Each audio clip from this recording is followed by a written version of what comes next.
गुरुदेव विशेष की सद्गुरु महाराज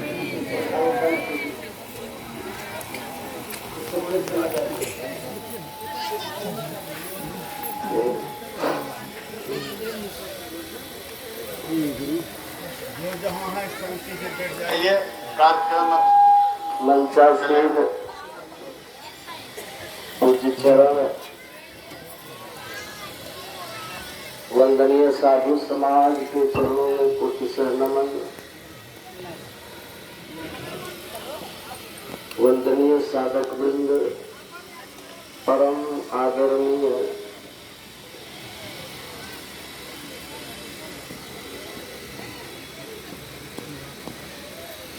सत्संग प्रेमी महानुभावों, धर्मानुरागिनी माताओं एवं धर्मशिला बहनों,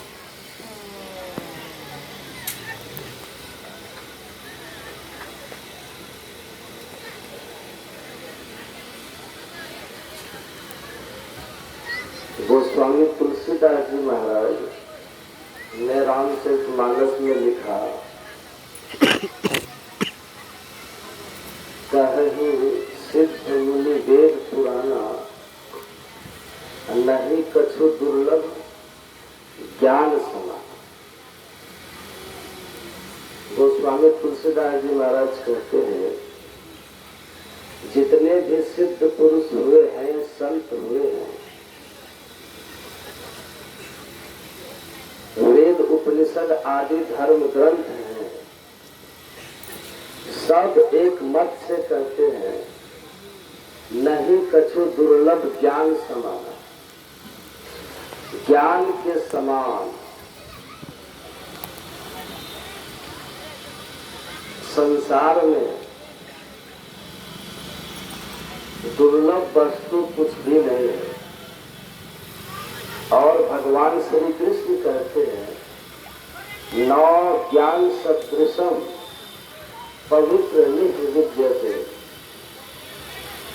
ज्ञान के समान जीव को पवित्र करने वाला संसार में दूसरा कुछ भी नहीं। इसलिए ज्ञान यज्ञ सबसे श्रेष्ठ यज्ञ है। भगवान ने इस सत्संग को ज्ञान यज्ञ करके ही इसको सर्वश्रेष्ठ यज्ञ कहा। इसलिए कि इस यज्ञ के प्रभाव सर्वे कर्माखिले पार्थे ज्ञाने ही परिसमाप्ति। मनुष्य के समस्त कर्म बंधन केवल ज्ञान से समाप्त हो जाते हैं। ज्ञान से टेंशन मत हो। एक परोक्ष ज्ञान होता है और एक अपरोक्ष ज्ञान होता है। एक सुन करके, पढ़ करके, विचार करके जानना और अपरोक्ष ज्ञान अनुभव ज्ञान है। अंतर साधन करके स्वयं से जाना जाता है, स्वयं से जाना जाता है।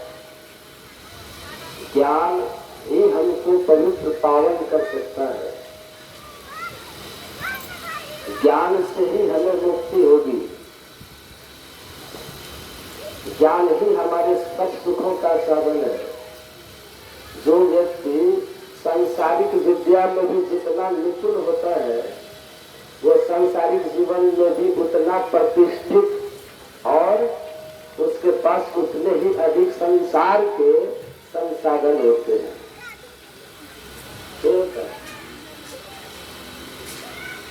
स्वामी विवेकानंद जी महाराज कहते थे कि किसी व्यक्ति को भूख लगती है, आप उसको भोजन करा देते हो।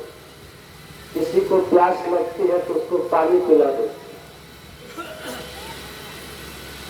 कुछ देर के बाद उसे फिर भूख लग जाए, फिर प्यास लग जाए।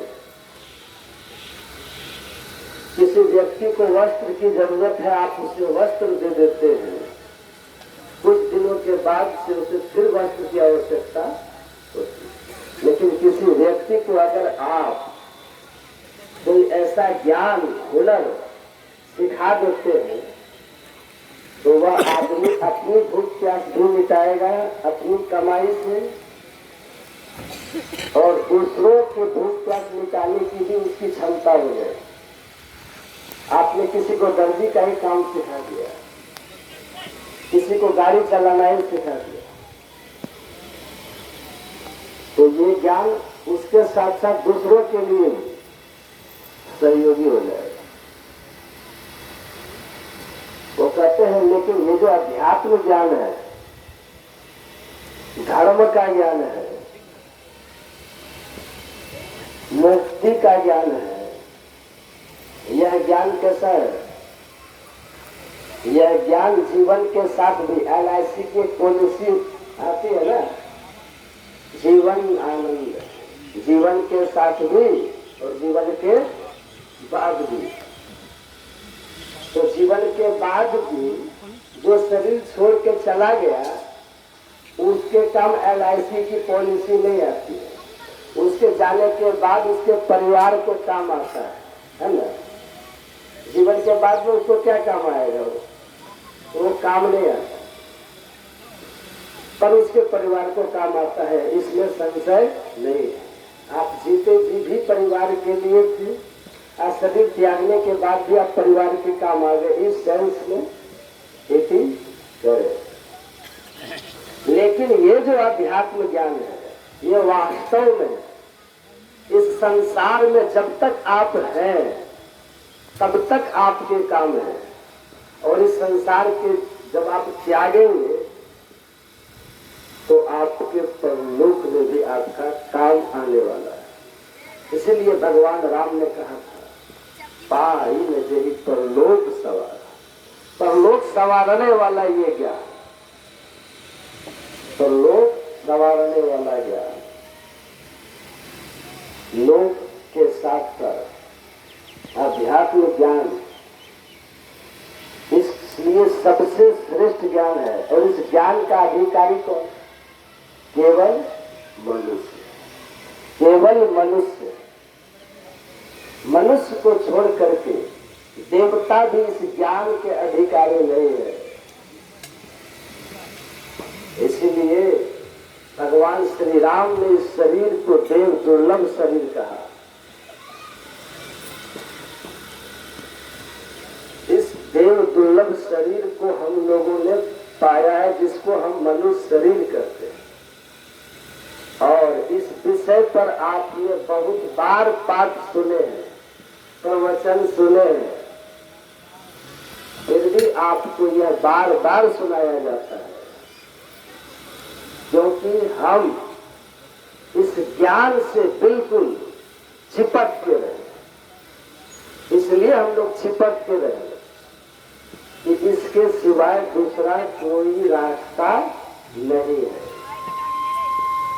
इसके सिवा दूसरा कोई रास्ता नहीं है जिससे हमारा भला हो सके, हमारे जीवन में सुख शांति आनंद आ सके, हमारे स्तन के जीवन के बाद का जीवन भी उत्तम बन सके। तो हम लोग इस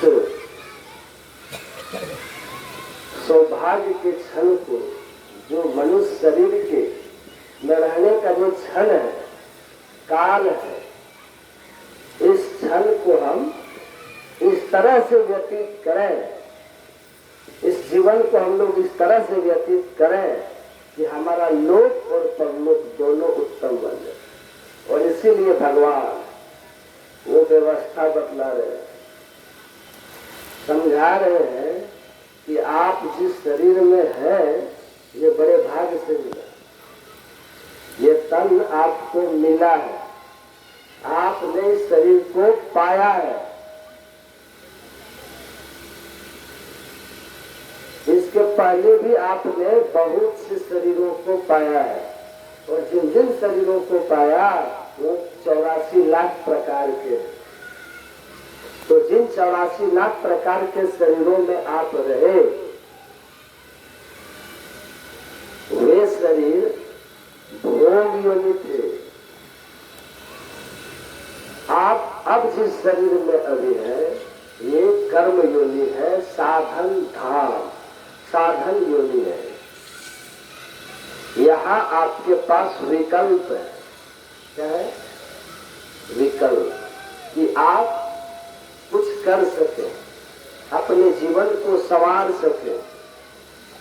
इसके पहले देव योनि में भी विकल्प नहीं था कि आप जिस स्थिति में है उस स्थिति को बदल सके। तो हम अपने भाग्य के निर्माता हैं। आप समझिए, भाग्य के निर्माता हैं।